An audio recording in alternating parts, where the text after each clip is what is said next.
अंधेरे में बैठेंगे, फिर गर्मी में मरेंगे। इसी प्रकार जब तक पुण्य कर्मों की बैटरी चार्ज है पूर्व जन्म की, तब तक वो आपको सुखी दिखाई देते हैं, चाहे कितने खोटे को दो।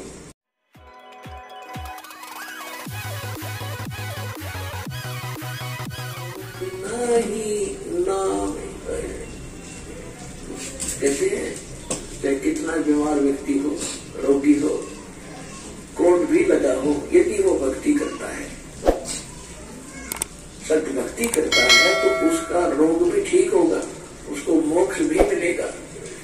और जो सुंदर शरीर है सारा दिन इसे के अपने इसी के गर्व करते हैं और भक्ति करते नहीं, कहते वो सुंदर शरीर किस काम का, जा मुख ना ही नाम। फिर कहते राम अटत कन्यामली और साकट गलो न पूत, बकरी के गल में गलथना जिसमें दूध न दूध। क्योंकि हमारे समाज में पुत्र को ज्यादा महत्व दिया जाता रहा है बिना ज्ञान के। उसी पुत्र और पुत्री में हमें कोई भेद नहीं होना चाहिए। सब परमात्मा की आत्माएं हैं, अपने अपने संस्कार सब साथ लेकर आते हैं। फिर भी उस समय जो परमात्मा ये ज्ञान दिया करते थे कबीर भगवान, तो उस समय क्या कहा करते कि बेटी सत्संग में नहीं जाएगी, बेटे बेशक चले जाओ। लेकिन रिवाज तो थी नहीं भक्ति की, वैसे को दुख में वैसे कोई साधु संत के पास ले जाते थे दाढ़ा तोड़ा लवाने के लिए। फिर भी परमात्मा याद दिलाते हैं कि राम अटत कन्यामली, भक्ति अगर बेटी कर रही है, उस बेटे से 100 गुना अच्छी है जो भक्ति नहीं करता। वो बेटा कैसा है, जैसे बकरी के गल में एक थन जैसी खाल लटका, थन जैसी। तो परमात्मा कहते हो वो तो व्रत का बोझ है उसके गल में बकरी का, वो किसके काम की गोली वो खाल, ना दूध ना मूठ, यानी किससे काम नहीं आती वो। इसी प्रकार वो बच्चा जो भक्ति नहीं करता वो माता पिता के कर्मों गलथना है। और वो कन्या जो भक्ति करती है माँ के, वो बेटा तो माता पिता पर भार पड़ेगा कोई से को, क्योंकि जो भक्ति नहीं करता उस पर आपदाएं आएंगी, आपत्ति आएंगी, तो माँ बाप साथ दुखी होते हैं, तो पुत्र दुखी होता है, तो वो डिस्टर्बेंस करेगा आपकी भक्ति में भी और दुखी भी रहेगा, दुखी रखेगा। अब जो बेटी भक्ति करती है उसके साथ भगवान होगा, उसके संस्कार में कोई पाप कर्म का दंड भी आवेगा, उसमें भी भगवान रक्षा करेगा। और जिस परिवार में वो बेटी जाएगी उस परिवार को सुधारेगी, उसमें भी भगवान वहां साथ रहेगा, भक्ति प्रवेश करेगी। तो वह बेटी सदा सुखी रहेगी, बेटी सुखी रहेगी तो माता पिता की आत्मा भी शांत रहेगी। तो परमात्मा कहते हैं राम नृत कन्या मिली, और साकट जो भक्ति करे न करण दे उसको साकट कहते हैं। वो साकट बला न कूद, जैसे बकरी के दल में दलथना, किसमें दूध न बूथ हो, किसे काम का नहीं हो बेटा जो भक्ति नहीं करता। फिर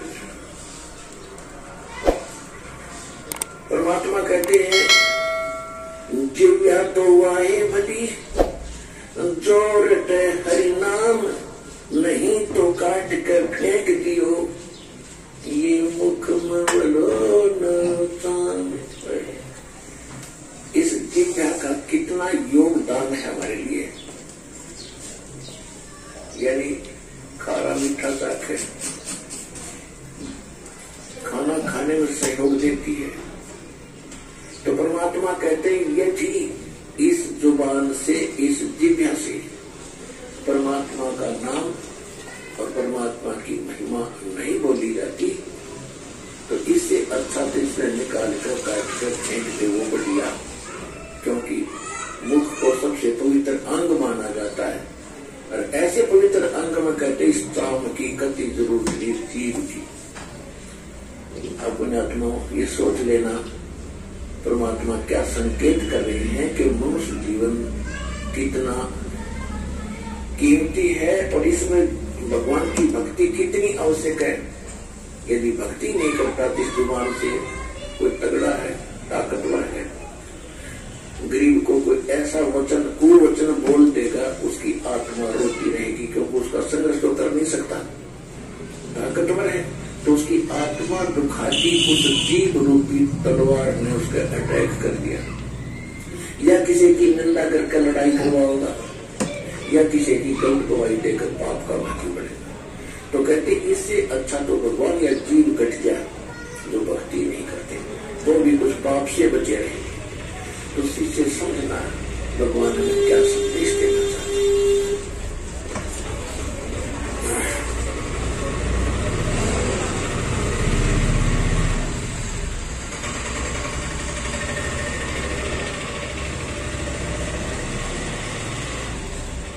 परमेश्वर स्वयं आकर ही यथार्थ ज्ञान अपनी प्यारी आत्माओं को कराते हैं, क्योंकि यहाँ पर दो पावर है, दो शक्ति है। एक तो ये सर्वपुरुष जिसको ज्योत स्वरूपी निरंजन काल कहते हैं, इसको ब्रह्म भी कहते हैं। और आज तक इन ऋषियों ने ब्रह्म का ही ज्ञात है, ब्रह्म से ऊपर इनको कोई पता नहीं था। और ये ब्रह्म कौन है? ये काल है, 21 ब्रह्मांड का स्वामी है। इसको श्राप लगा हुआ है 1 लाख मानव शरीरधारी प्राणियों का नित आहार करने का। जिस कारण से इसने यहाँ सबको मिसगाइड करके रोका हुआ है, मूर्ख बना रखा है, सत्य से अपरिचित कर रखा है, भगवान का नाम और निशान मिटा रखा है, और सब कुछ भगवान बना दिया। कहीं 2 ईंट लगाकर कोई बना रखा स्थान, वो भी भगवान मत्था टेको। कहीं मूर्ति बना रखी है, वो भी भगवान, और ये देवता भी भगवान, ये स्वयं भी भगवान। इनमें से कोई सारी परमात्मा के जितने देवता ये परमात्मा नहीं।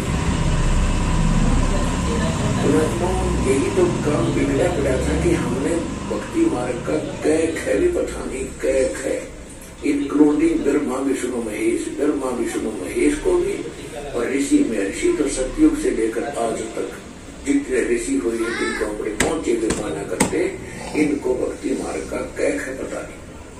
और जिसी कारण से आज हम इतने अंधेरे में पड़े हुए हैं कि सत्य ज्ञान को सुनने के लिए हमारे पास वो हिम्मत नहीं कि हम सच्ची सुन लें, जिसके कारण विरोध हो जाता है, हम नहीं सुनते, झूठ बोलता है, और झूठ को सच मान ली। एक कहावत है कि एक झूठ को 100 बार बता दिया जाना और सच्ची बन जाती है, सच्ची दिखने लग जाती है, और जब सत्य सामने आती है तो वो झूठी ही सत्य आगे अड़ जाती है। तो इस काल में ऐसा जुल्म कर रखा है कि भक्ति मार्ग का नाम और निशान मिटा दिया।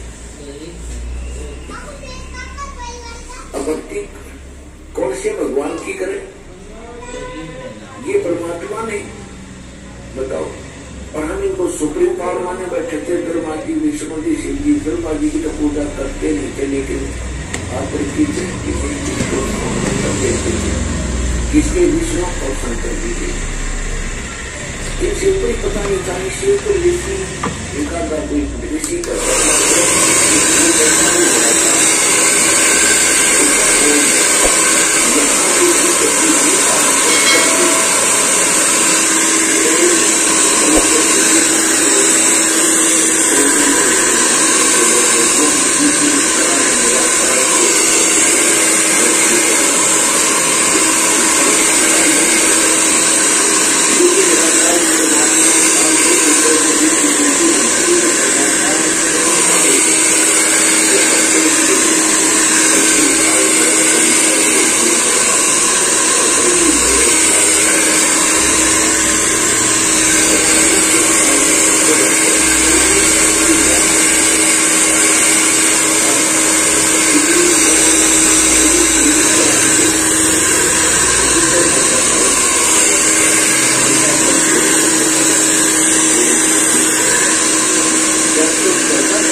दुर्गा की पूजा का नामो निशान है।